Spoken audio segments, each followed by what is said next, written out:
Distinct Kusai. I'm Jukebox Hero. I'm Scufflewick, and I'm the pretty one. Welcome to Podcast To Be Determined, episode 17. I am Jukebox Hero, and I am here with my guest, the Mrs. Hi, I'm the new Distinct Kusai. Yes, the significant other. She's his replacement. And KelryxsKing, our guest. I was in episode 6. Yes, he was. Go listen to that one. We talk about anime and our favorites and junk like that. Good times, good times. Yeah. So I think we're going to jump straight into games we've been playing. Kelryx, do you want to start us off? I'm playing a lot of Duel Links, and I just beat the new Fire Emblem Echoes the other day, and I started playing Horizon Zero Dawn, and I played some For Honor with Buddy and Buddy the other day. I'm all over the place. All of the things. All of the things. Okay, so they're not here, but we got a couple other people who play Duel Links. What have you been doing in Duel Links? I found out Yugi Moto's coming back, like, Really? today or tomorrow. Oh. So I'm gonna farm the ever-living piss out of him, and I swear to God, if he doesn't drop me a Gamma, I'm breaking my phone. I'll hold you to that. No. Yes. No. He's not going to get it. There's going to be pictures of a broken phone, guys. Son of a bitch. It's a promise. I'm Totally. gonna have to go rob some 8-year-old of his phone now. No, you can just use the pictures of my phone that I slammed in the car door. Oh, perfect. It's bent. It's so brutal. Rough. I mean, you know how, like, every phone ever that gets cracked, it's like the front screen? Yeah. The back of her phone is shattered. I didn't even know that was a thing. And there's a bend in it. There's the corner's lovely. bent. We keep bringing it up. It's like coming back to haunt the missus. That you did a number on it. That reminds me, there was one time my brother, he got really, really mad, and he literally flexed his iPod Touch between his hands and made like a nice little, yeah, it was bad. Indent. Yeah, like he bent it, like it was like nice and round. He bent it to a good shape somehow. Yeah, that's like my iPod Nano. It wasn't working, and I'm like, well, I might as well just give it a really good smack, and maybe it'll do something, because what else can I do at this point? And I just, like, flicked it at the ground, while our basement's cement. The tiny little screen there literally exploded. Like, everywhere. And then it worked. Yeah, it did. It was weird. That's wonderful. But I had, like, a 10-foot blast radius. I did not expect that. That. Anyways, what were the other ones? You said you were doing Duel Links. You finished Echoes. Yeah, I beat Fire Emblem Echoes. Tell us about that. What is that? Like, what is Fire Emblem? No, what is Fire Emblem Echoes? Okay, so the Fire Emblem series has been around for a very, very long time. The first ever game was on the Nintendo Entertainment System back in the 80s. So, you mean the first Famicom? one? Sure, yeah, the Famicom, since it was Japan only. Yeah. Good correction. So, they made the first one, and then they did the second one, and they called it Fire Emblem Gaiden. And it featured, like, there was new overworld that you can move around on. You could go into, like, dungeons and stuff like this. So, they recently ported that, and they put it on the 3DS. And they did all the graphics, completely overhauled them. They're all 3D, fully animated, fully voice acted.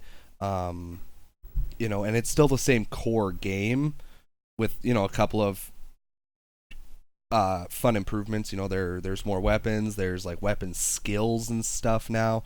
There's one extra villager character that you get at the beginning of the game. Is it Isabel? It isn't Isabel. It's no, her name's Faye, and I made her a Pegasus Knight, but I think she was mostly meant to be a cleric, and I was kind of regretting not making her a cleric afterwards, but whatever. Lame. But yeah, so I powered through the game. I beat it in like 4 days, and then I found out there was post-game. I was like, oh, nice. So I go to do the post-game. I get about halfway through the dungeon, die. I'm like, fuck. And then I find out that if you want, you can buy DLC to class change your characters again. I'm like, Are you gonna do it? No. I was tempted. I thought about it because it was $20 for the whole pack for like 14 different class changes, but I was like, nah, I'm not dumping $20 just for one more dungeon.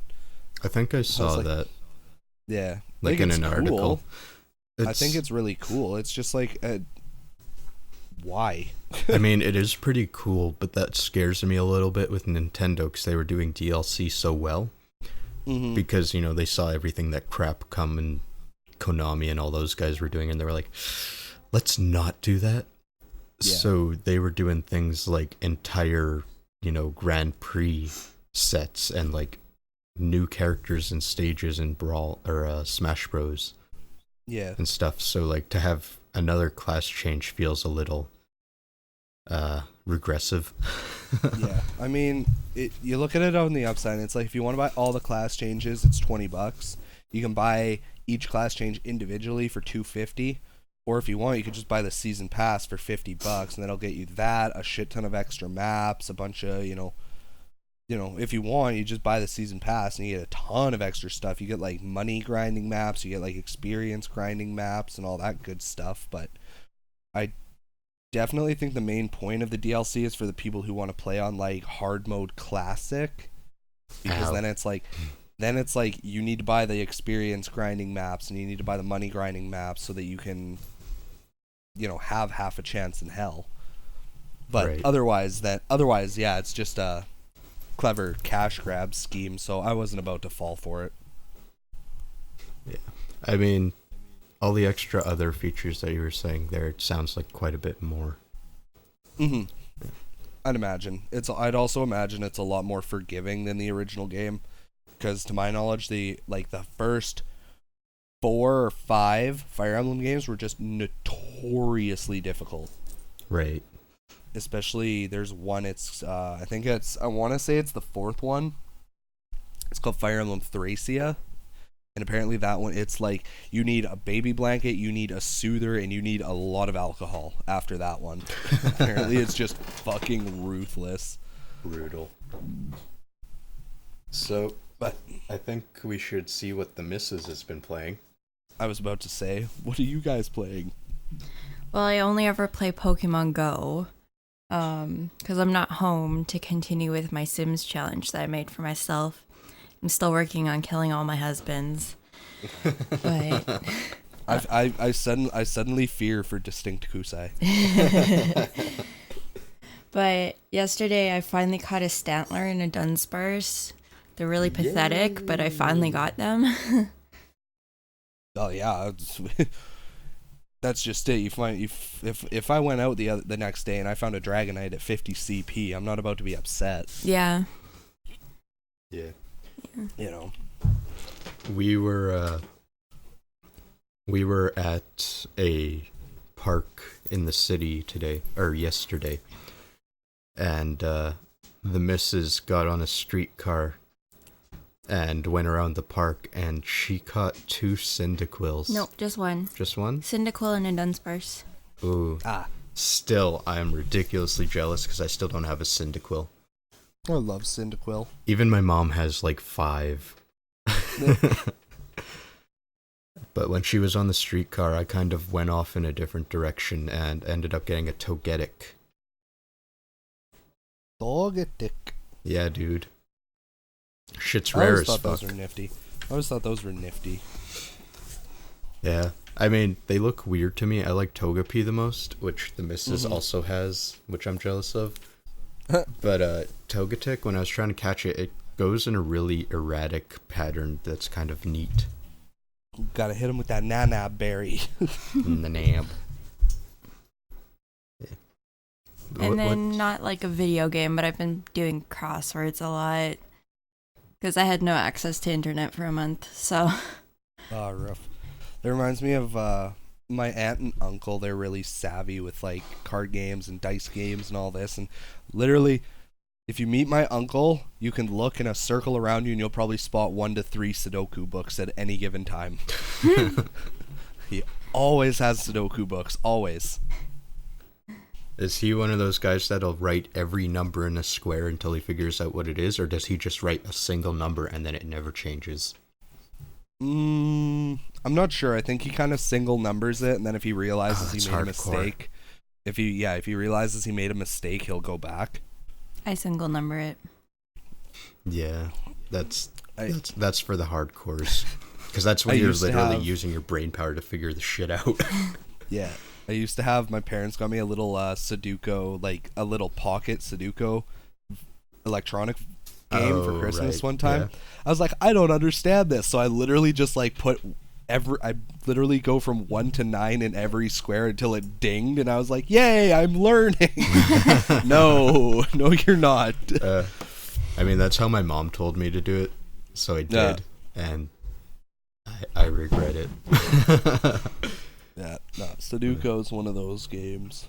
Have you ever done a crossword? Me? Yeah. There was one on Instagram the other day that this the hell do you call them? That this user kept posting and updating, and it was all like Greek gods and goddesses, and I was like, done. God damn, that's like your jam, right?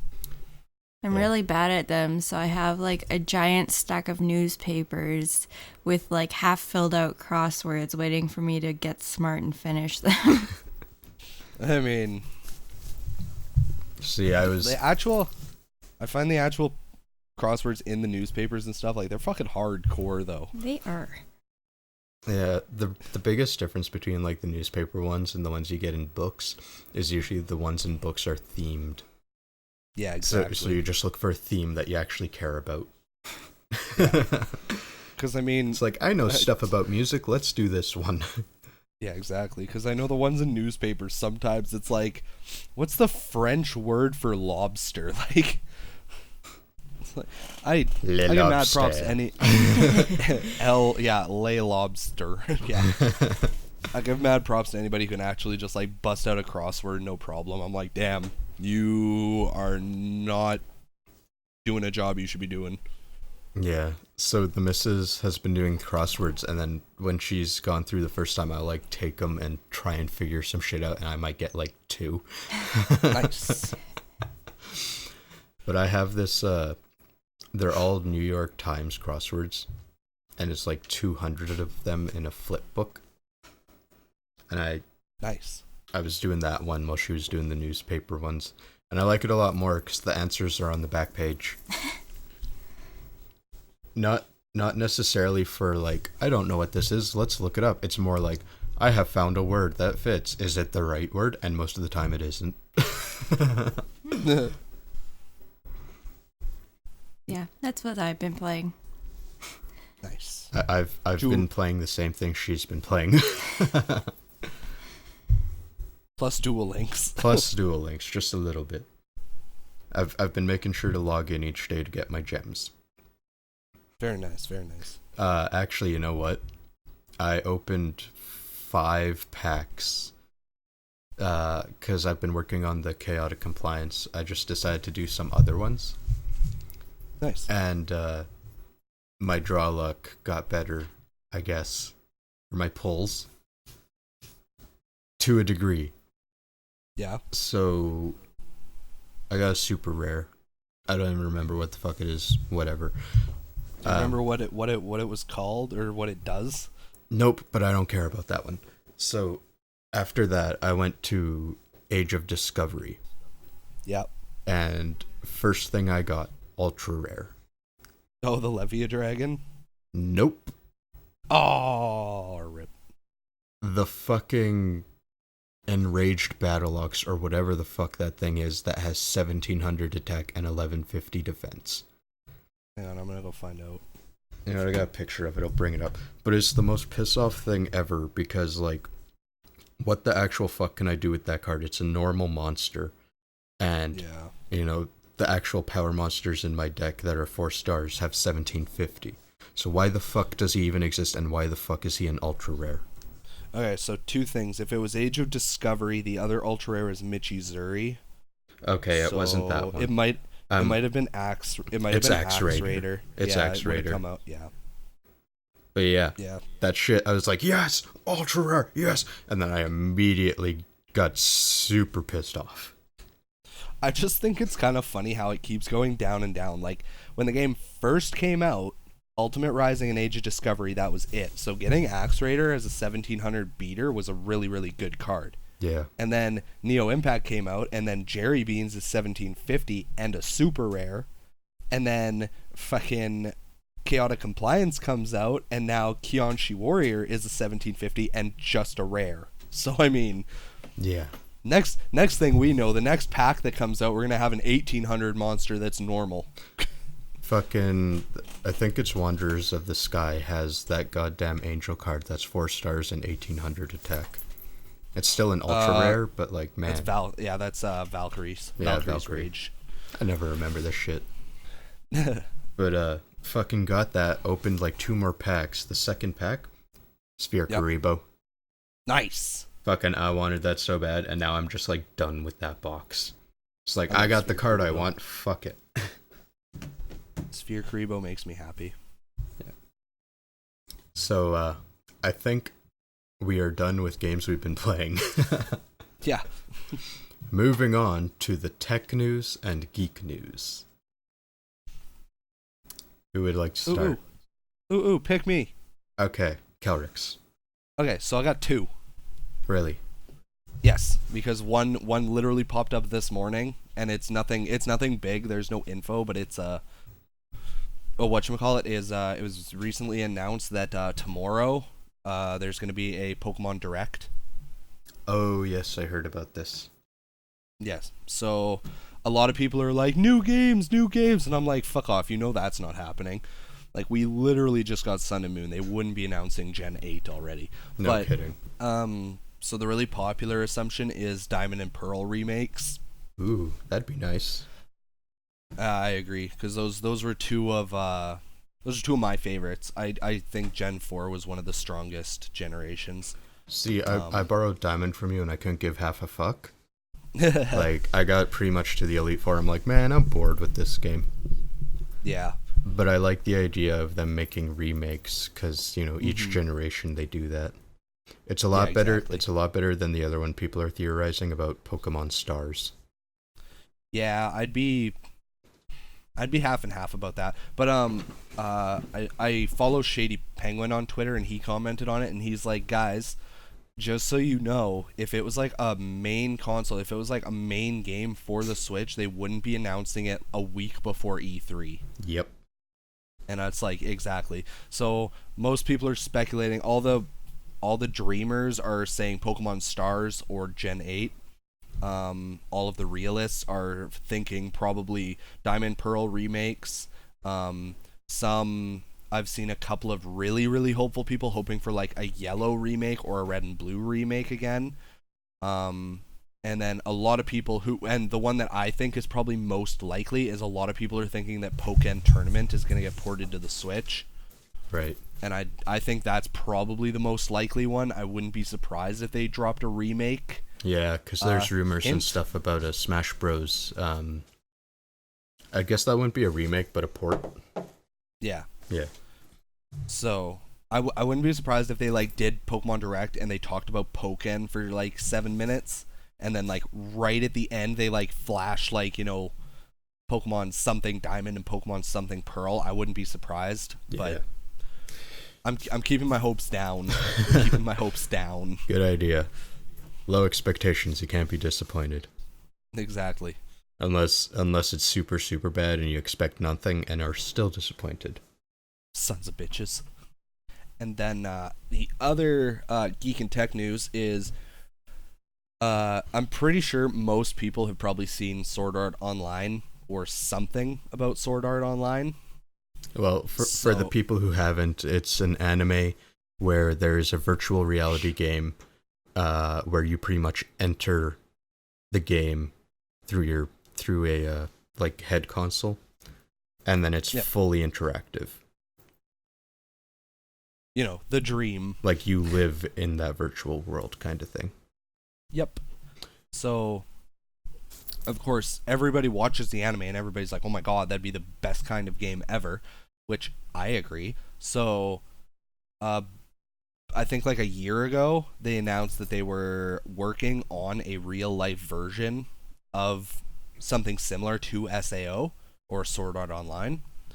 And they sent out applications for people that were like, I want to test this once you have like a half-assed working version. I want to test the setup. And they're like, all right, no problem. 100,000 people applied for that. Hot damn. And 208 people were selected and got to go in and do that. So the very first ever test phase just ended on March 20th. Right. So there hasn't been much revealed about what it's like. We've gotten a few screenshots, and if you either Google it or you YouTube it, there's like a 2-minute video that shows off a little bit of the gameplay.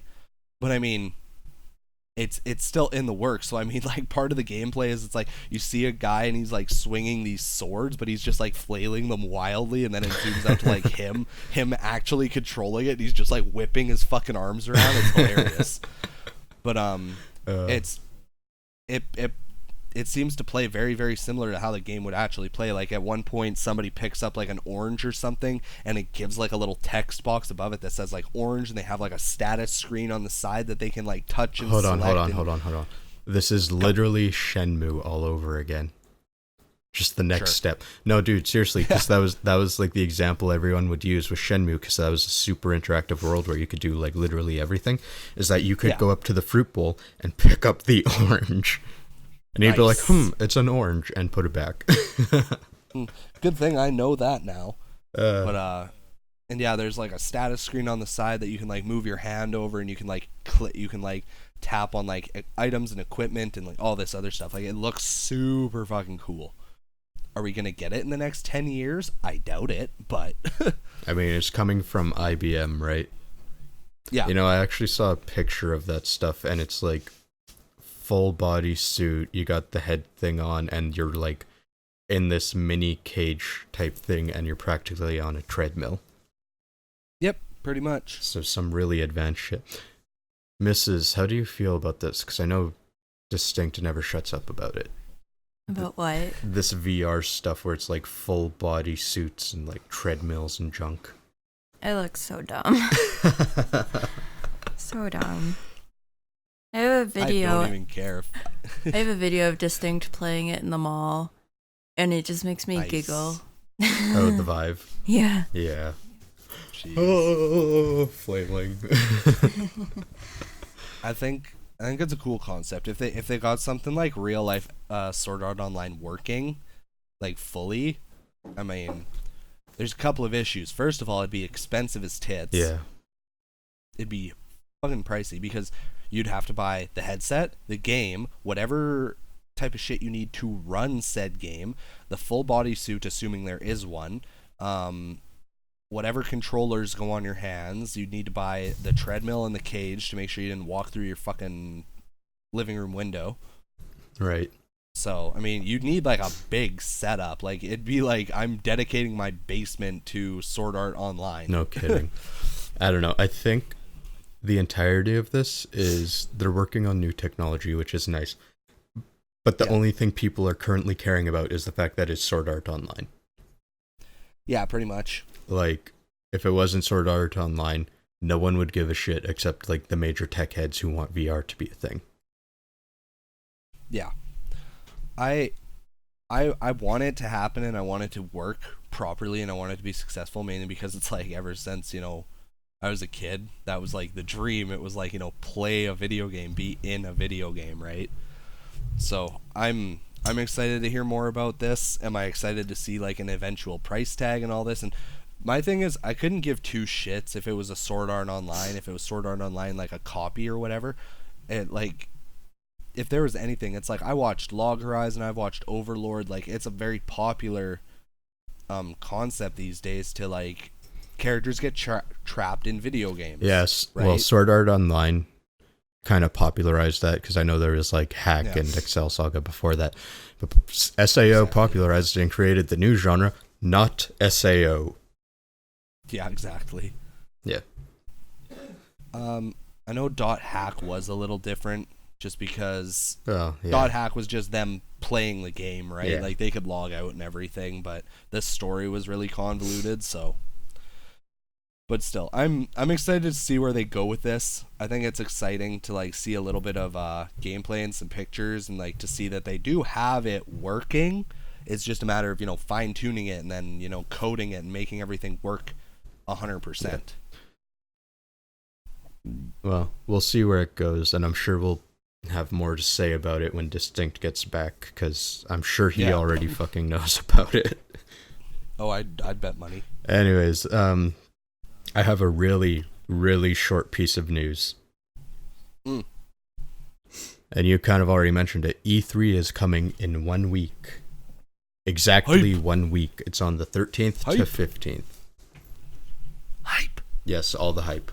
I actually know nothing about what's going to be going on there. All I know is Nintendo is continuing to not have a conference. Yeah. And that's it. The only things I want out of E3, to be completely honest, are I want something Kingdom Hearts 3. Yeah, no kidding. It's only been delayed for like 2 years. Try 5 or 6, but like actually. Yeah, it's been worked on for the past 6 or 7 years. Well, yeah, but that's in development. It's just they didn't really say anything at an E3 until like 2 years ago. That's true. Yeah. Never mind. I get what you're saying now. Yeah. But yeah, that's if I boot up Facebook and it's like Kingdom Hearts 3 new trailer or whatever, like I'm happy. I'm walking away. I don't give two fucks what else happens at E3. Don't worry. There's enough pressure to be pushing that thing out the door that it won't end up like The Last Guardian. Yep. Because I can't even remember how long that was. I think it was 9. Yeah, something. Yeah. Just it can't be worse than Duke Nukem Forever. That's yeah, no kidding. pretty much it. But yeah, that's the only thing I'm really hoping to hear about is just that. Oh, and Destiny 2. I want to see more Destiny 2 stuff, but I want to see them make Super Mario Odyssey look more appealing than they did last year. Because I know a lot of people are already freaking out like, oh, it's so great, but like they gotta show a little more of what this game's gonna be like, or else I'm just gonna continue to feel like it's Sonic Adventure. I'm going to assume that they'll have a playable version. Oh, probably there, like for sure, because I think it's scheduled to come out in like what, September? December. Holiday 2017. Damn. Yeah.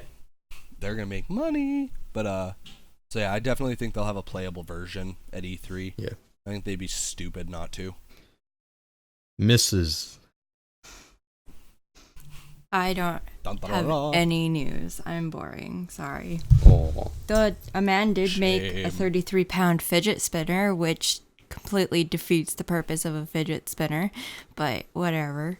Fidget. Is that the one that he like grabs like between his arms and he has to like stretch his body out? Yep. In order to like spin. Yeah, I saw that. That was cool.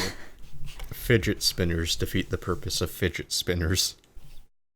Well, that's just it. I bought one. It was $10. It lit up. I was like, fuck it. You're a part of the problem. Nah, whatever.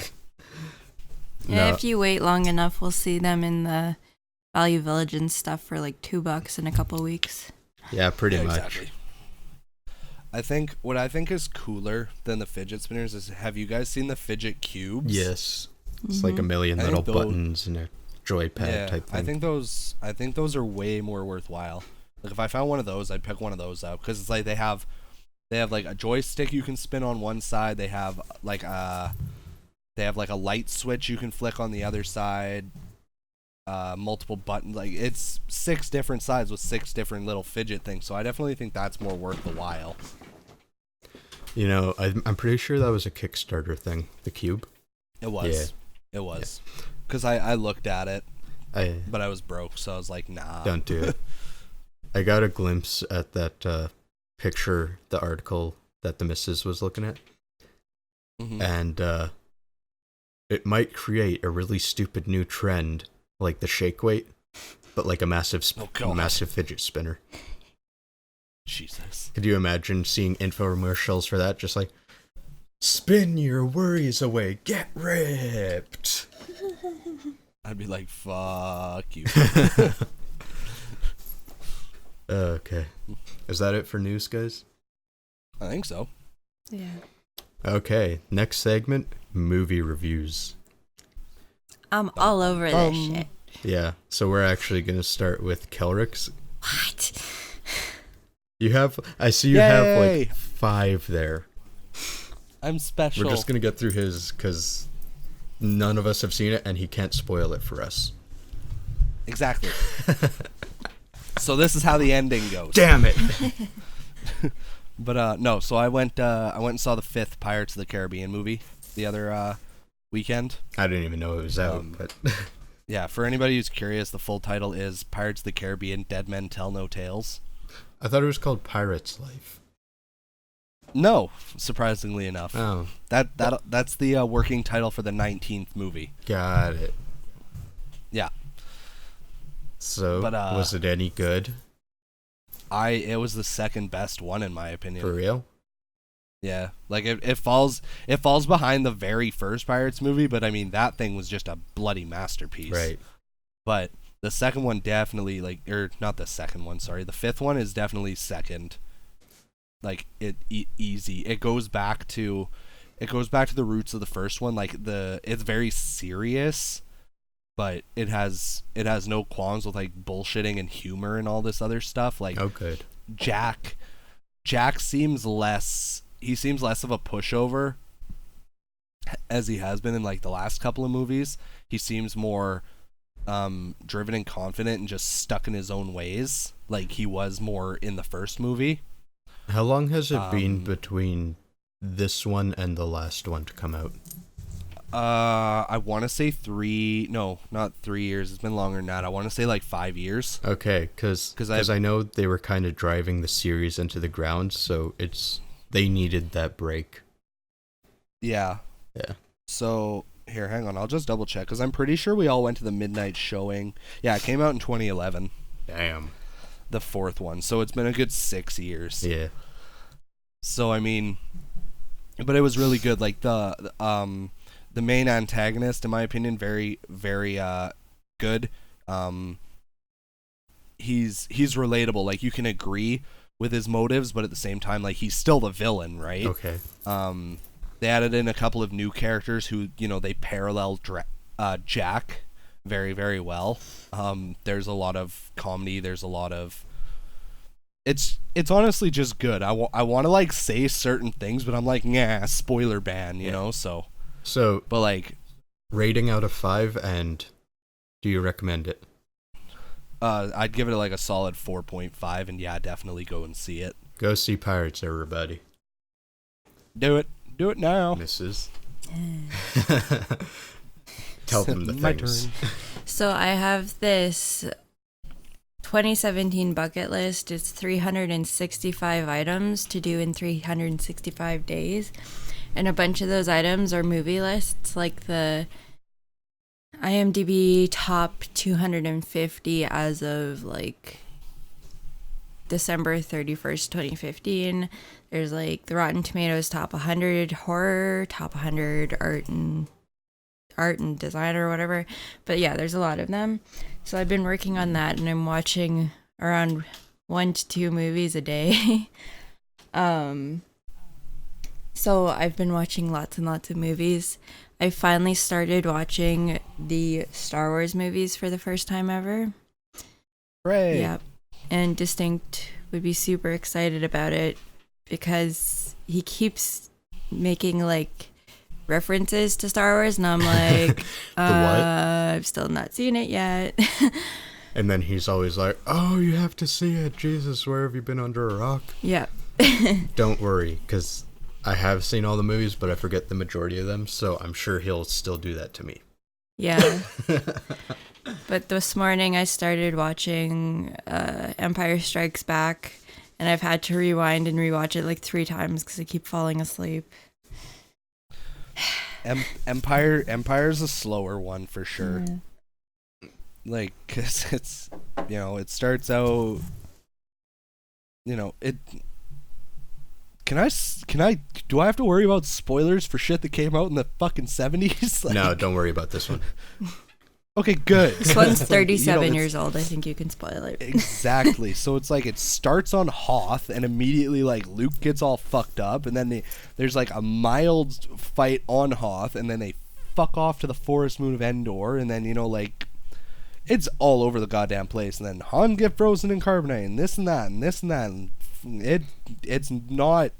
There's some people who swear by the 5th movie, but I have no fucks to give about it. I think it's one of the worst ones. See, the general consensus, I guess, that I got is that New Hope is a masterpiece.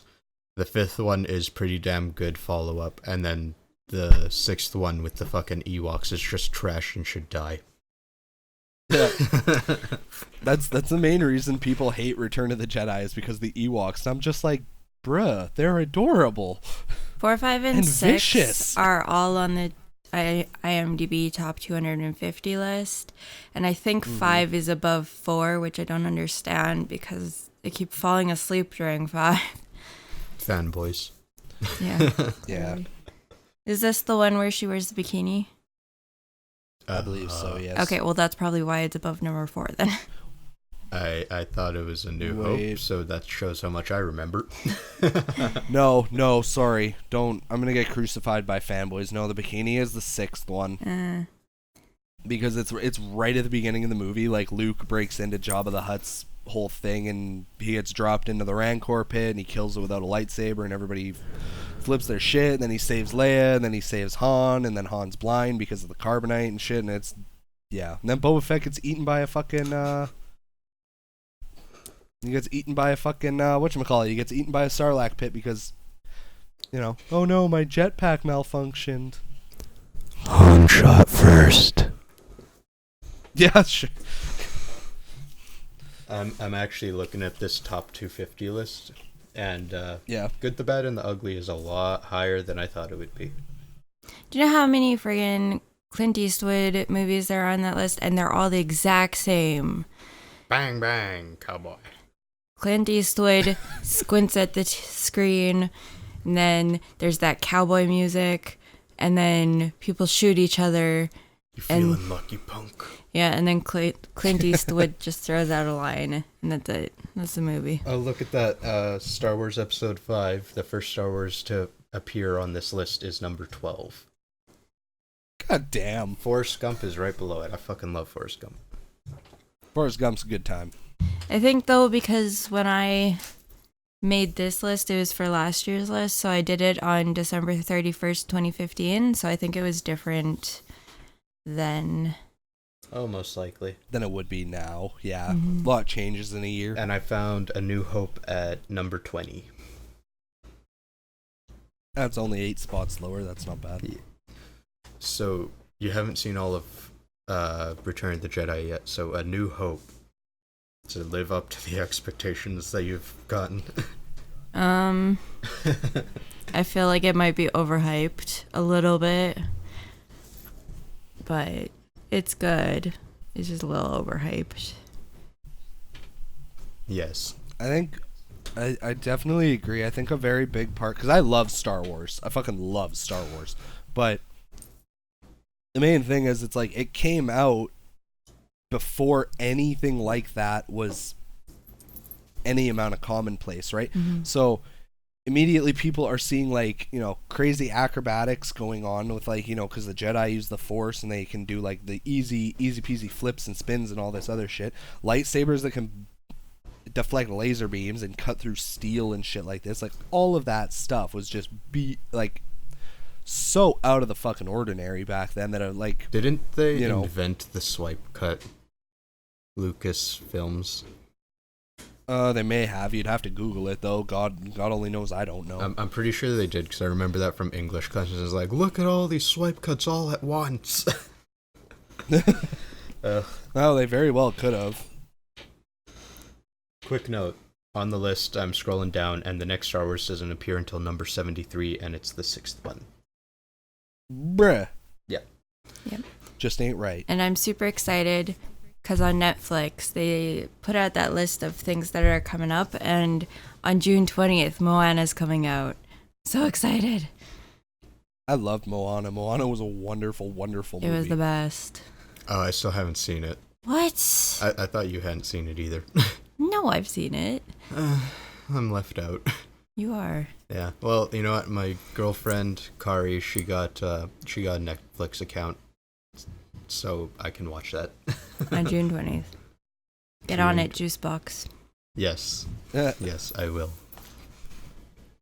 I get so sad with because I see stuff on like Facebook and Instagram and all this, and it's like, this is coming out on Netflix, and this is coming out on Netflix, and this is coming out on like Crunchyroll and stuff, and I'm just like, I'm in Canada, I don't get shit. Because No like kidding. I guess American Netflix, they have like The Flash Right. on Netflix, and they like season 3 just went up.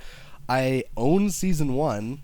So I tried to like go online and just watch season 2, and I can't find like an actual comprehensive episode list. Like every episode 1, air quotes, that I find is like the 14th episode in the season, and vice versa. Like it's impossible to actually watch it in any amount of order without just horrible trial and error. So I was like, ugh, fuck it. Stupid. Orange is the New Black is also coming out on the 9th. My girlfriend get a kick out of that. She likes that show. I'm not allowed to watch it until Distinct gets back. Is that like a thing you watch Oh, together? shit. Yes. No, Just watch it without him, and then when he gets back and you guys watch it, just act surprised. What? She died? Oh no, that's so shocking. I have a lot of those with Kari. We're still on like episode 4 of the sixth season of Game of Thrones. There's only 6 more goddamn episodes in the season. I'm just sitting here waiting. So you've watched the first episode. Yes. Yeah, because Game of Thrones bothered me. I remember when our one buddy, motorcycle guy, Right. he lent us, way back when, he lent us the first ever season of Game of Thrones. You know, this was like 4 years ago. And we watched it, and I was like, we get to like the 7th episode, and the first season's done. And I just remember looking at my girlfriend, I'm like, that's it? She goes, yeah, I guess. I'm like, he paid $60 for 7 episodes? Like, are you fucking kidding me? And now I find the shit at secondhand stores for $4. Exactly. I'm just like, just ain't right. It's one thing if I buy like a season of Supernatural for $60 and I get 22 episodes, but I mean... Yeah. It's a little bit of a rip, but it was like the most popular thing ever. Well, that's just it. They cashed in hard on it. So I think we went off on a bit of a tangent. We're still on the movie reviews. So A New Hope, Yes. little overhyped. You know, Yeah. what's your rating out of 5? Give it like a 4. Yeah. And That's for the sad saps who haven't seen it yet, do you recommend they see it? Yeah. Otherwise, everyone who's ever watched it is gonna continue. You haven't seen it? What? And it's fucking annoying as hell. It is. That's me with The Breakfast Club. I haven't seen it, and I never will see it. That's me with The Lord of the Rings. I've watched both of those. There's 3 of them though. No, I mean both The Breakfast Club and The Lord of the Rings. I was gonna say I guarantee they're all 4 of those total movies. They're probably all on that IMDb list. So I don't think Breakfast Club is, but the other 3 are. Yeah, I'd believe that. I'm actually kind of shocked. Like The Breakfast Club is like a big fucking movie. I thought I was the only But- one who bugged you about that, because that's like one of my favorites. Oh no, Ash bugs me about it. Not so much anymore, but like there was a lot of times where we were living with mom and dad and we had TV. She'd be like, "Oh, The Breakfast Club is on," and I'd be like, "Bye." She's like, "You're a fucking asshole." Well, yeah, you aren't wrong. If she ever wants to force you to watch it, I do have it on Blu-ray, and I still haven't opened it up. No. Okay. What if she tapes your eyes open? No. Okay, well, I'll just leave that to the listeners to imagine how you'd get out of that, but okay. I would somehow will myself blind temporarily. Okay. A New Hope. What else have you watched? A lot of movies, a lot of really old movies. Yes. I've made myself a deadline for some of these lists so that I actually like watch them so I can cross them off the list. And my deadline for them, or for Rotten Tomatoes top 100 movies of all time, was May 26th, and I'm still not done them. But I'm trying to find all these like really old movies, and it's like really, really hard. Yeah. Le Grand Illusion is the most ridiculous movie to find. It's super expensive on Amazon, and the library had one single Blu-ray copy that they had to get from another library. And that's all there is in the city. That's ridiculous. One thing I want to know is, I'm curious if you had it, I don't know if it's on the list or not, but have you seen a movie called The African Queen? No, I haven't. If it's on that list, I'm sorry, because it's awful. It is not on the list, but okay, because it's so boring. The concept is literally, there's this lady, she teaches in Africa, and then some stuff goes down and she escapes on this boat with this guy who's into her, and like the next hour and 5 minutes of the movie is literally just them on a boat floating down the river bullshitting. It's so fucking boring. That sounds awful. I'm doing a quick scroll through of this Rotten Tomatoes list. There's a lot of old movies on here. Yeah. I'm not surprised. I'm a little surprised. I mean, because like on IMDb, the majority of them are newer. Or at least it seemed the majority were newer. This one, it seems like at least half of them are old. Yeah. And I didn't find out about that archive.org until like last week.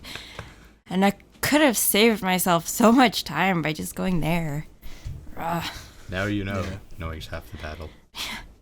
Let's see how many of these movies I have an issue with. The first one I see is Mad Max. Yeah.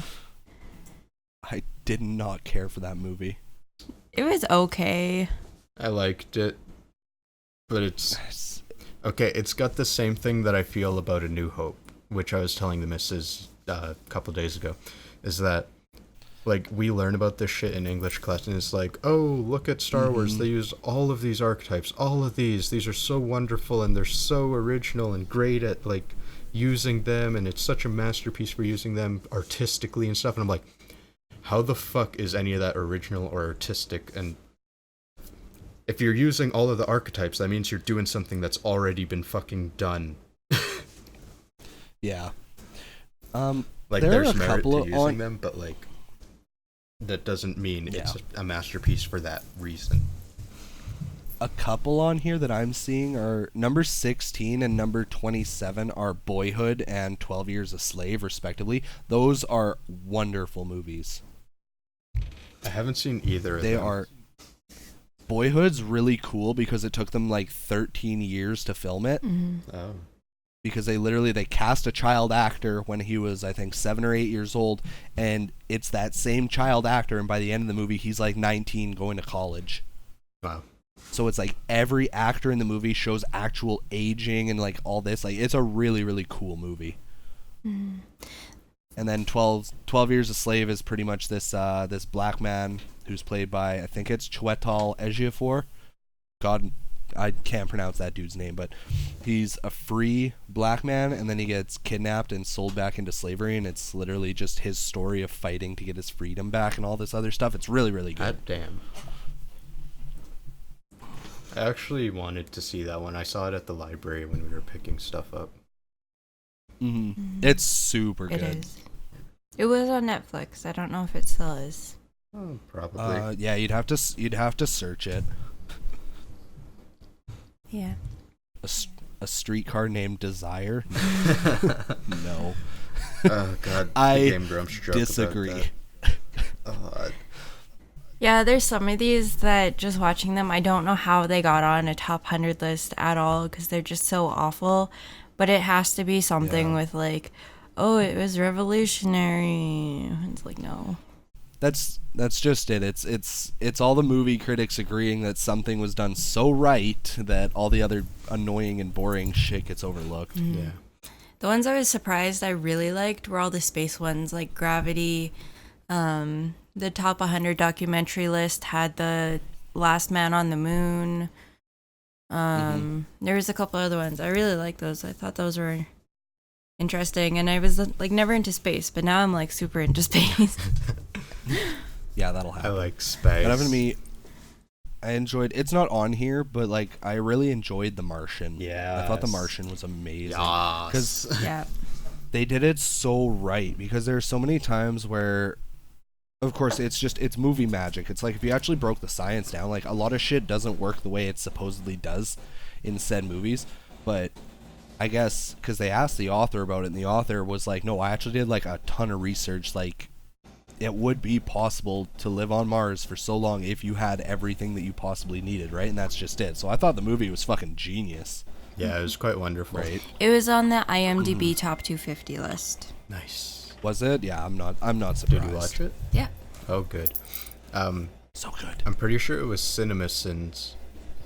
It was either an honest trailer or it was the Sins video. They got Neil deGrasse Tyson to be on it. Mm-hmm. That's awesome. Right. Now I have to find out which one it Go is. find it. I'm gonna. Give me a minute. Uno momento, por favor.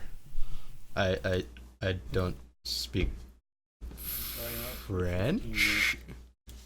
What's up? Sure. That was Spanish, but okay. Good try. Yeah.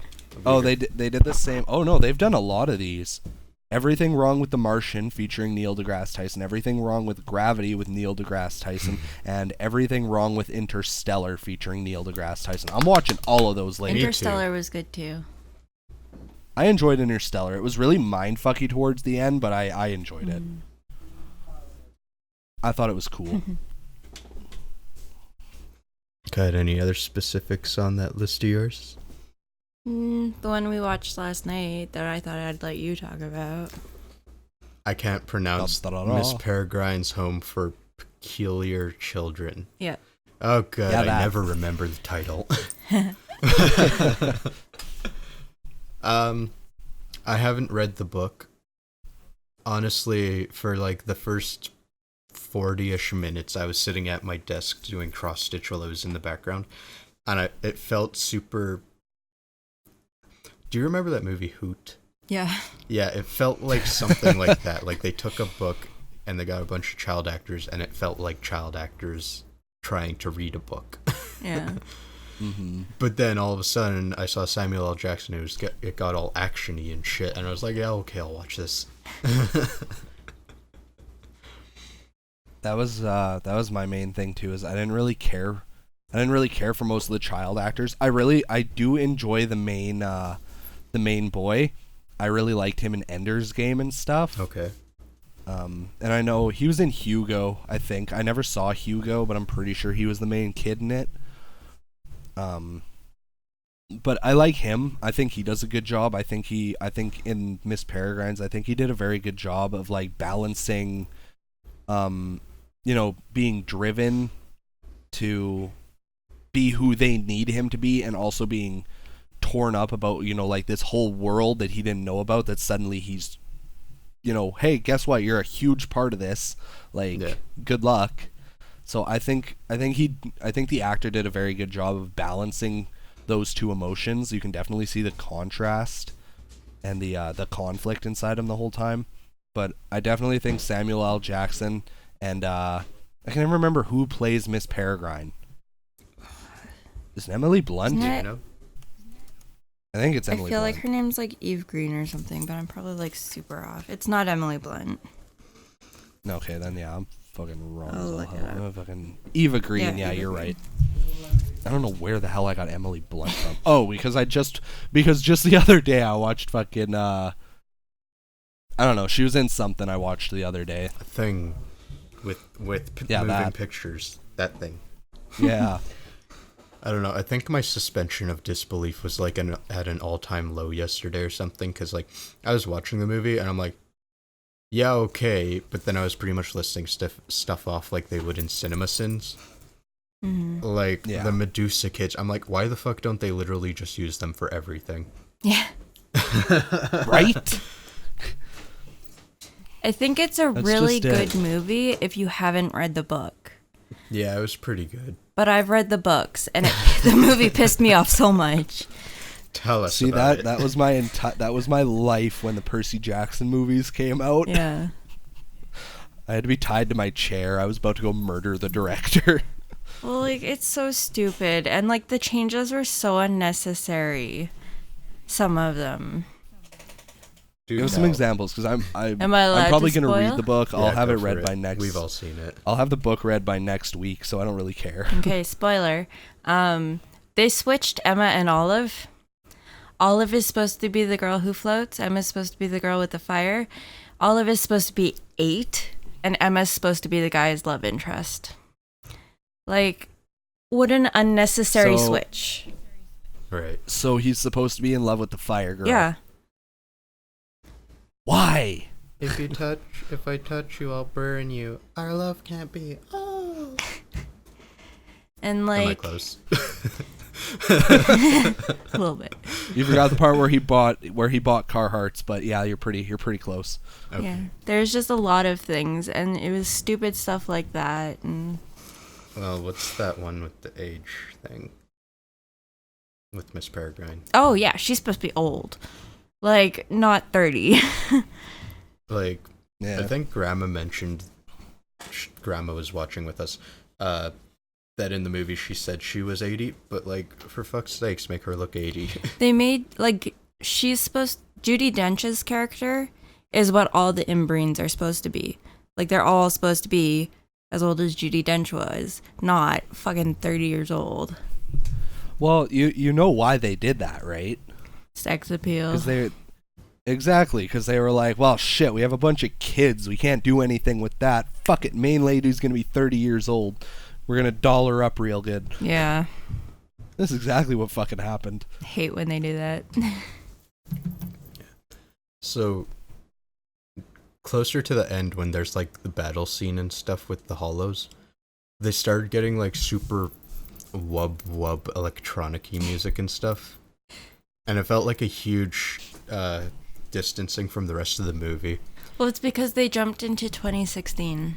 And still, though, like, I guess, because, time differences, but like, everything before it was a score. Yeah. Mm-hmm. And then after that, it just felt like a mess. Actually, earlier in the movie, because they really like those high-pitched ass violins, and the whole time it's just like suspense for literally no fucking reason. And I was getting really tired of it, and I was going to be like, this is kind of like the later Pirates of the Caribbean movies with the fucking suspense for no reason. And then, like, 20 minutes after I was thinking of saying that, they fucking lifted a boat out of the water. And I was like, I can't say it now. Yeah. They'll think I'm just being pretentious. One part of the Miss Peregrine movie that I really enjoyed was like the little ending bit. How he gets a map, and it's like he has to like go back in time, then forward in time, then back in time, then forward in time. And he has to like keep. It doesn't show him doing any of it, but I thought it was a cool idea that he had to keep flipping between time to end up at the right place to meet up with them all again. Yeah. Oh, that was cute. And then it's like he's like shown some age, right? And it like flashes back, and he was like part of the Navy for a while, and then he was like doing this and all this, and it's like fucking kid went through a lot. It's funny because the way they showed age is they let him grow his hair out a bit. Yeah, he grew his hair out a bit, and he gained some scruff, and they're like, bam, 2 years right there. Like, no, not quite. Not quite. But yeah, no. God, I don't want to give it like a mid score. I'd say like 3.75 out of 5. I think that's fair. Yeah.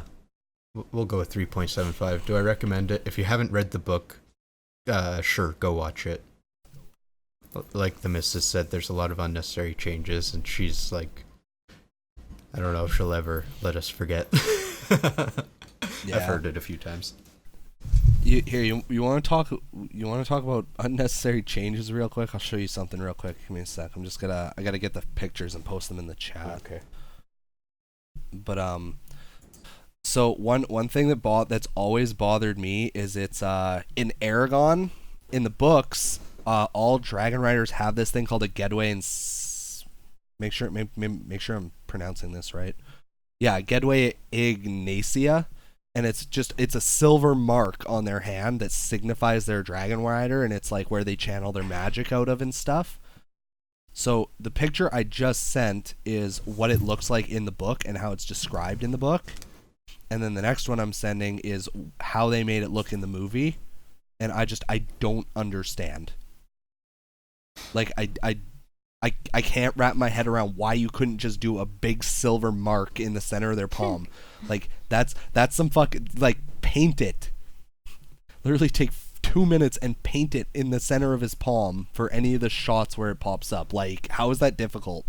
I wonder if he held it up vertically, it would kind of look like an E for Aragon.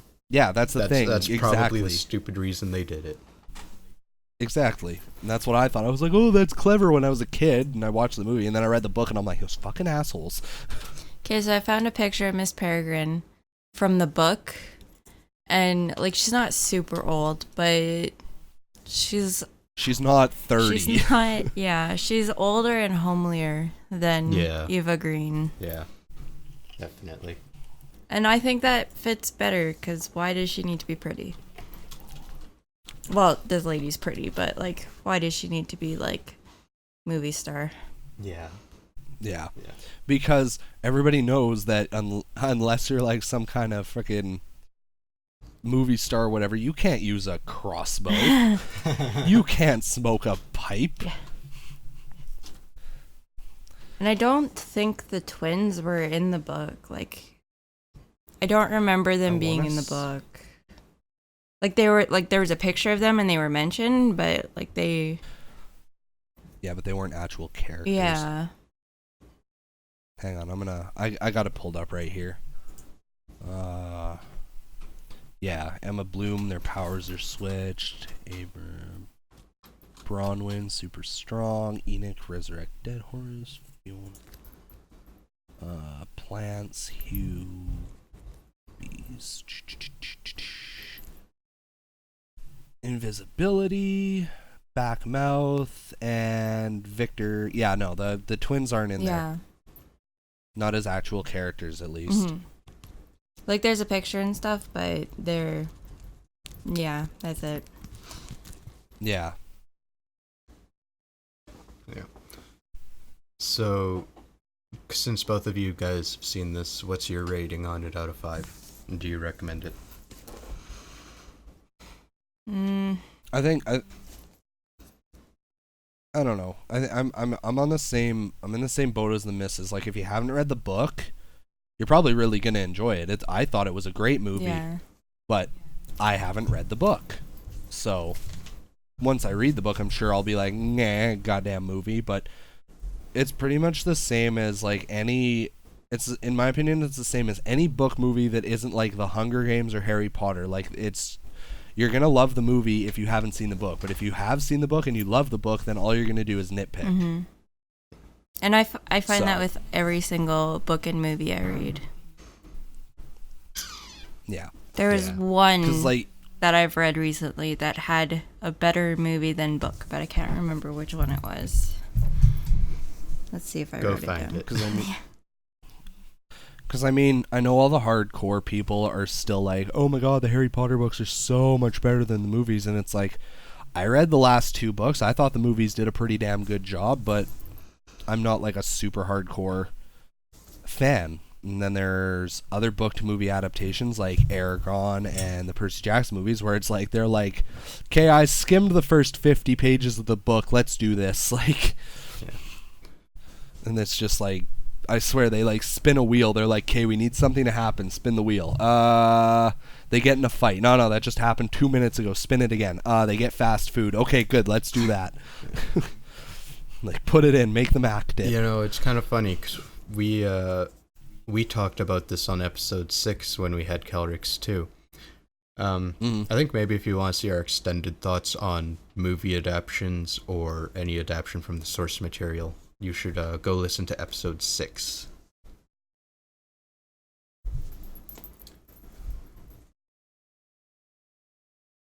Oh yeah, I forgot we talked about that in episode 6. We went really off the loop. Yeah. We were like, we're totally going to stay on topic. Totally. And then for an hour we were talking about it. Yeah, I blame distinct Kusai. Actually, it wasn't that long, but yeah. Same basic, you know. The missus is currently scrolling through her Tumblr. List. Yeah. Because she makes a blog post for each item she crosses off the list. Ah. There's a lot of things on that list, so it's a lot of scrolling. Goddamn. Ba-dum, da-dum, boom, ba-dum-dum-dum, ba-dum, boom, boom. Ba-dum, boom, boom. You know what? I'm gonna cut out the silence, but I'm gonna leave that in. Yay. You want to do that bass line again? Oh, I found it. Ba-dum, ba-dum-dum-dum, ba-dum, ba-dum, ba-dum. It was The Giver. The Giver. Oh. It said that I found this one was in a case of the movie being ruined after reading the book or one being better than the other. They're both really good. I still question some of the changes, but, you know, I'm always going to do that. But the movie had Taylor Swift in it. Barely. Oh, I've seen that. I like how that's the trigger. That Jukebox is like, aha! Well, Yeah. because the name was sounding a little bit familiar, but I watched this with Kari because she really liked the books, and Mm-hmm. she was kind of on the movie. Kind of. But I liked that movie. It was all right. My girlfriend was the same way. She read the book and then we went and saw the movie, and it was the same thing. She was like, "That was a really good movie, but the book is leagues better, right?" Mm. And I was just like, "I don't give a fuck. I liked it." But yeah, it's one of those things because it's like I understand you can't put the book word for word into a movie. It's just not plausible. But I fail to see how and why you have to go to such lengths to make it like completely different, right? Yeah, there's just always questionable changes and like really unnecessary things a lot of the time. Yeah. Cause like, I won't go too far, but like my biggest pet peeve is the Percy Jackson movies because I love those books. Those books are like, they are a part of me. So the first movie come out and I was so excited and I went and saw it, and it's literally like the first 10 minutes are like somewhat accurate, and then it's like out the fucking window. Like there's one part in the book where they go up, I can never remember what exactly it is, but they go up this elevator. He's at the top. He falls into the water. Like, he falls like 300 feet into the water. Learns that he can breathe underwater, and also anything he touches underwater stays dry. And then this, like, water spirit comes up to him, gives him these 3 pearls, and says, like, you'll know when to use them, etc. And in the movie, he just gets a map at the beginning of the thing, and it's like, go to these 3 places, get the pearls, you'll need them later. And I'm like, why? Like, you could have cut out all of that bullshit of them going all these different places to get the pearls, done it the original way, and had like an extra 20 minutes to actually do the fucking book into the movie. Like, I don't know. Makes me mad. Fuck stupid shit. That. So, okay. I'm looking over at the Mrs. list, and she has 1 left on there for movies. Oh. Go. It's just Sound City. It's just an awesome movie. It's a Sound City? Yeah, it's a documentary done by David Grohl. That's his name, right? Oh. That is his name? Oh. Yeah, Dave Grohl. Yeah. So He's from the Foo Fighters, and he was the drummer of Nirvana. yeah, it's a really interesting movie. Didn't he buy the studio? I think he did, yeah. Yeah. Well, I haven't seen it. I'm gonna before the 10th. Yeah.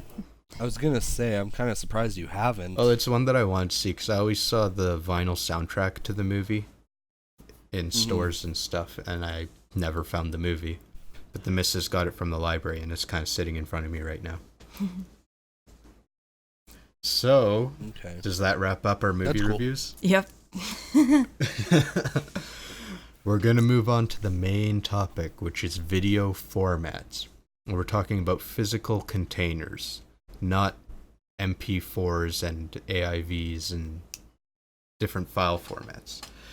I think we'll go through this quickly, but I don't think we'll match the record for last week.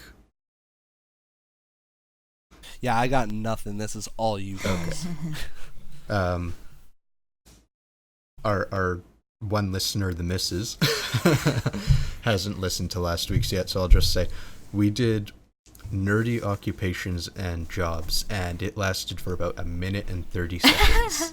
It's the fastest main topic we ever had. Nice. Anyways, let's start this off.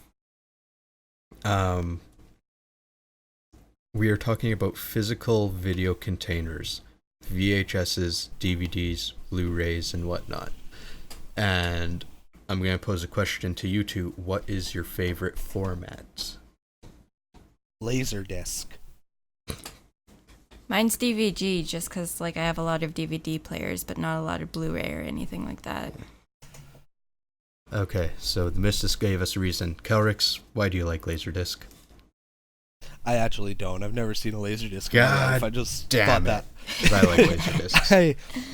I know you do. I like them. I've never seen one. I've never watched one. So I have no input for it. I think they're fucking cool as all hell.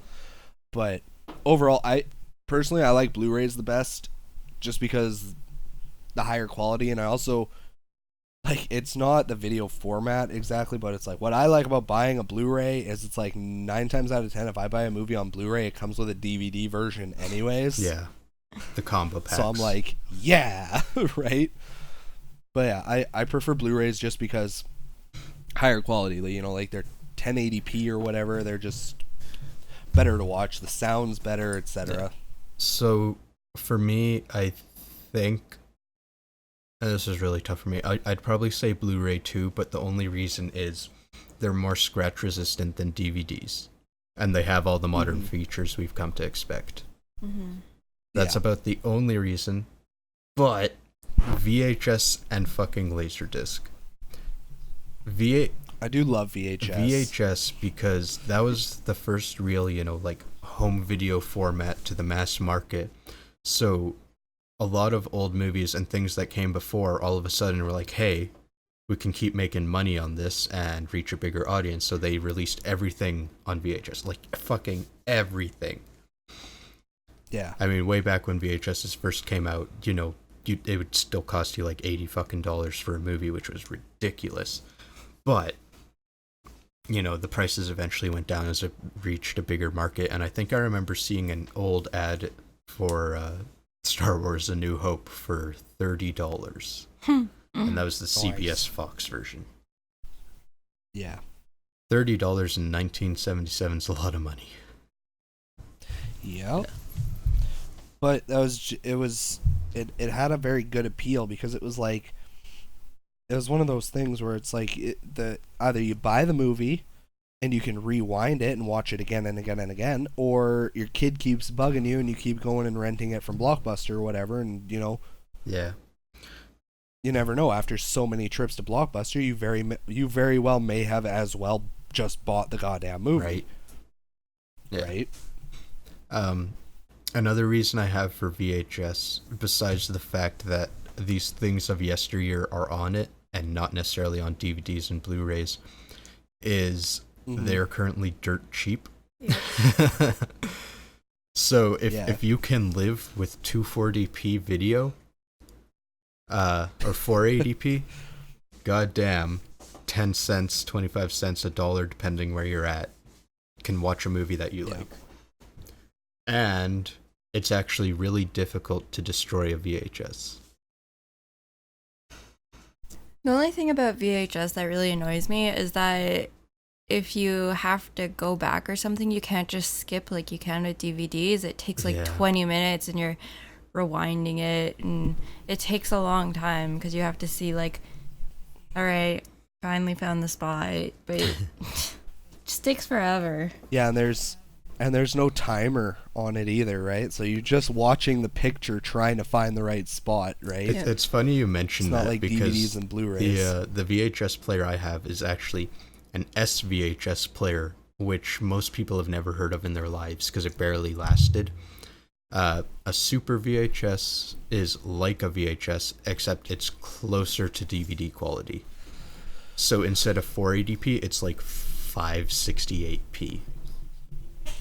I'd be lying if I didn't think that you were going to say a Super VHS is like a VHS, but super. But it is.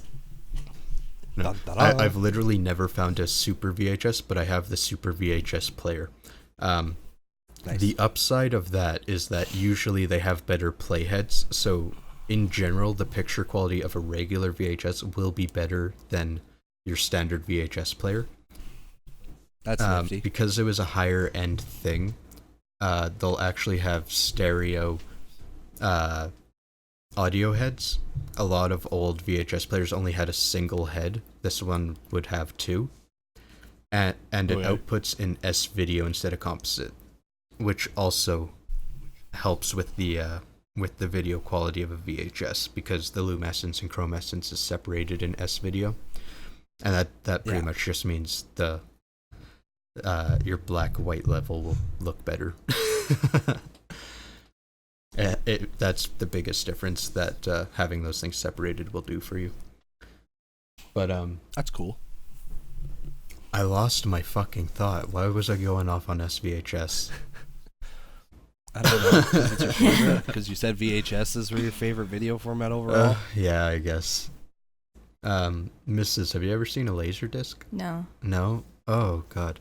Okay, so I actually own a Laserdisc. I only have it just because it's nifty. Like, The fuck you do? yeah, I could have swore I showed you one time. You very well might have. I've been on the lookout for a Laserdisc player for a really long time. I found one for like $10 once, and I passed it up. I'm like, fuck it, I don't want it now. And I haven't been able to find one since. Are No. laser discs like those tiny ones? No, that's the mini CD or the mini disc. Laser discs are the opposite. They're like, I describe them as the vinyl records of DVDs. They are exactly 12-inch discs. So is Laserdisc like they're huge. older than DVD? Yeah, it is. Yeah. I'm pretty sure Laserdisc was a 90s format. Perhaps it started in the later 80s, but it was definitely around in the 90s. And for sure, once you reached the 2000s, it was pretty much dead. Like, it didn't stick around too long. I got this. It was not a popular format in Europe or Australia was when first released, but was popular in the 1990s. Apparently, they were sold and marketed in 1978. Wow. Yes. So they're pretty old. Impressive. What a lot of people don't actually know about the Laserdisc, because you'd think it's a giant optical disc, it looks like a DVD, it's digital, right? Mm-hmm. It's actually mostly analog. Which is So the strange. laser, they have waves, composite waves, and the laser will detect the waves instead of detecting like 0 and 1 binaries to create waves. Laserdisc is super susceptible to bit rot or disk rot. So a lot of lasers, because they're so huge, they're easy to crack and stuff, so that it would break them. But what disk rot is pretty much some exposure to airs and stuff, so the metals that make up the waves or the grooves or stuff like that will actually rust or just deteriorate in general. It's actually becoming a pretty significant problem for CDs that were printed in the mid 80s when it started to become a mass market thing. So the Library of Congress or whatever it's called, they're having issues with a lot of their CDs from the early 80s to throughout the 90s getting bit rot and just not working anymore. I haven't encountered bit rot in any of my collecting, but I'm sure I'll encounter it eventually and it'll be super disappointing. Have you guys ever heard of the CED? No. Capacitance electronic disc. Nope. Okay. I honestly didn't think you would have. I happened upon these at random. So it is more or less like a Laserdisc, just shittier made. So it's analog. It was created by RCA, I think, in the late 70s, and it failed almost immediately, so they're ridiculously rare. But because they suck so bad, they're not actually really worth anything. With Laserdiscs and CEDs, if you ever find them, the best chance you have, like at a second-hand store, is that you're going to find them in with the vinyl records. Because they both pretty much come in a 12 by 12 case. Or cardboard sleeve. I like these stupid things. If anyone's listening, they're like, what is this dead piece of shit?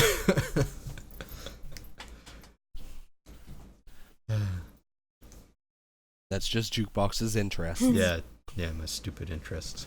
Not as stupid as Distincts. Sometimes. Oh, burn. I think I had one more quick point on Laserdiscs, is that anime on Laserdiscs is super collectible because it's rare, and because you get the giant 12 by 12 canvas art on the front of it. They actually had a pretty great purpose back in the day with anime, and they sold a lot better in Japan for it. Is you had video quality that was closer to on par with like the SVHS, and it was a better recording format than the VHS, so the picture in general was less grainy because you had less machine noise and stuff messing it up. That'd be interesting to see. Would be like an old anime on Laserdisc. I think that'd be fun. I've found a few before, but nothing really important, and they wanted like $30 for them. Oh yeah, get fucked. Right. Ugh. I mean, if I could have any of them, I'd want Cowboy Bebop, because I found out that's I was on gonna Laserdisc. say, yeah. You love your Bebop. Yeah. So, can you guys think of any other formats that I didn't mention? How about what's your guys' opinion on this new 4K HD bullshit? That in itself isn't a format, it's a resolution. However, newer Blu-ray players support 4K with Blu-rays. And I don't necessarily have a problem with it, because, I mean, it's just a natural evolution of things looking better. Because, I mean, we were stuck with 480p for the longest goddamn time with CRT TVs. And then all of a sudden we got our HD TVs, and we practically skipped past 720 to get 1080. And 1080's been the standard for like the last 10 years. So, you know, it's about time for something else to become the standard. Yeah, that's true. I don't know. I don't really care. I don't think I watch anything on 4K. No. No. Netflix does stream in 4K now, but you don't have a 4K TV. Maybe some sort of TV. It's just HD 1080. You sure? Yeah. Okay. Yeah. Confirmation. Distinct size laptop runs at 4K. Oh, okay. That might be what you're thinking of. Yeah. Yeah. But he doesn't have a DVD player or anything in it, so... Yeah, he has to go fully digital or streaming. Yeah. Which confuses me a little bit. So, is computer technically the format? The physical container format? Because I know you get the movies in like HDVI and shit like that, but Kelryx, how do you feel about 4K? Because you asked. I'm kind of on the fence. Like, I think it's kind of cool, and I mean, more resolution, better picture, makes it prettier and look better overall. I mean, I'm all for that. I don't know. Currently, I think it's a little gimmicky. I think they tried to push it out too fast. Yeah. Because I remember they announced it and everybody was like, "Oh, that's cool." And then I went to like Best Buy the one day and they had like a bunch of these like 4K DVD Blu-ray players. Right. You know, they were all several $100s, and then they had like 20 movies to pick from. Yeah. And they ranged from like there was Gravity, and there was Braveheart, and there was I think one of the old Star Wars movies, and there were like brand new movies and like movies from like 40 years ago, and I was just like, this is silly. Yeah. I'm like, 4K was, you know, I think it was like 2012 that it was unveiled as a thing that exists. But like for the last year or two, they've really been pushing it, especially with like the consoles, like the new PlayStation and Xbox One. They have 4K resolution support and stuff like that. What almost bugs me is because, you know, I watch things like Lions Tech Tips and whatnot, and they keep going to these like computer shows and whatnot, and they keep showing off monitors that are now 8K. So I feel like by the time 4K is actually accepted by the masses for like when they go out to buy a new TV and stuff, fucking 8K is going to be a thing. yeah, exactly. And everyone's oh, going to look feel at this. super ripped off that their 4K TV is now like last gen so quickly. Yeah, exactly. Do you guys think that we have these reservations about it because we're getting old? No. No. Because I mean, there could be like 10-year-olds watching this who are like, I only know 4K. Like, it's better than everything else. My reservations about 4K is the price, because there's no way I'm buying a like $1,500 TV right now. oh yeah, that's just it. My main reservation is like video game based, because like for example, they're using Horizon Zero Dawn, which is a PlayStation 4 exclusive. They were using that to hype up 4K really hard. Okay. They were like, oh my god, look how good it looks in 4K. I streamed that at 720p and it looked just fine. Like, it's not as fucking perfect, but it's like, it's just fine. Which means at 1080p it would be more than good enough, 1080p HD or whatever. So I'm a little reserved. I do agree that I think it's because we're starting to get older, considering we all grew up on, you know, VHSs and shit. Like, we grew up watching stuff at 240, 480, and now it's like nowadays we're at like fucking 4K HD, and I'm just like, was it really that bad? Actually, I think it's Distinct's parents who have that 4K TV. Yeah. And I find it really hard to watch because Really? it's just, yeah, Too it's much? too much going on. Interesting. Yeah. I wonder if that's more about like the I can see actual picture settings, or if it's actually the 4K. I Because don't like know. maybe if they have it really bright and stuff like that, if their gamma level isn't done well, those things can hurt your eyes. Yeah. I don't know what it is. As far as resolutions and stuff go, I think as everyone grows through, you know, different resolutions and different like video watching formats and stuff, like if you imagine people who were born in like the 40s, like their TVs, which didn't even have a P attached to them, growing up and then eventually getting, you know, maybe a color TV, and then all of a sudden, you know, VHS becomes a thing and you're watching stuff in 480, and now you're like a grandparent and things are in 1080 and whatnot. It's not like you want to go back to what you first had. It's just you've seen it, you can accept it. Whereas I feel if like you grew up with nothing but 1080p and then people were like, hey, watch this video on YouTube from 8 years ago and it only has 240p, they will like refuse to watch it. Whereas we'd be like, yeah, whatever, okay. Yeah. Yeah, it's like, ah, God, it looks like shit. Yeah, but, so you know, like whatever. kids nowadays, you know, 20 years from now when we have like 64K or some shit, they'll look back and be like, yeah, I had 1080p and that was great and all, but I'll stick with what I have now. Mm-hmm. But, you know, if whatever format we have then, if it's like fucking Gold Ray or some stupid shit, they'll be like, okay, I found this old ass Blu-ray. I like this movie. I'll go watch it on this Blu-ray. Whatever. The same way that I go, hey, I like this movie. I'll go watch it on VHS. Whatever. Yeah. Mm-hmm. Exactly. We actually have to wrap this up because I have to be at the place in 12 minutes. Oh, good. Damn. Closing thoughts. What's Watch movies. What's everyone's favorite way to watch movies? Like, Yeah. just in general. Do you like the VHS? Do you hate it? Are you like a Blu-ray purist? Yeah. If it ain't on Blu-ray, you ain't watching it. Are you like digital only? It's like fuck physical formats. Yeah. What I like is I like to flip the TV upside down and then lay on the couch with my head going over it backwards. Just mint. The blood rushes to your head to like boost your eyesight. Great. It's awesome. Good job. All right, this is Podcast TBD. I'm Jukebox Hero. I'm the missus. Farewell. See you next episode. Bye.